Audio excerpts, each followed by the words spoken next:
حضرت بلال رضی الله تعالی عنه میگه یک شب مسجد رفتم برای اذان گفتن.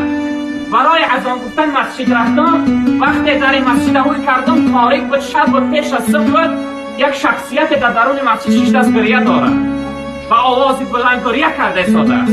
وقتی که چراغ مسجد گریان کردم نگاه کردم پیغمبر صلی الله علیه و سلم در یک گوشه مسجد شش دست گریه داره. یا رسول الله جانم فدای تو، پدر و مادرم فدای تو، این سبب گریه تو برای چیه؟ برای چی گریه داری تو؟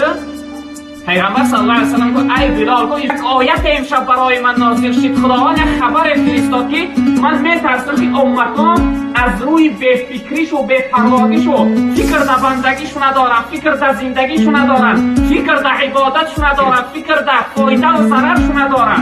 من میترسم که امتان از روی بے فکری و بے پرواییش همش هلاک میشن و دوزخ میرن. پیغمبر برای ما و شما شبها میره نماز چیکار میکرد؟ گریه میکرد.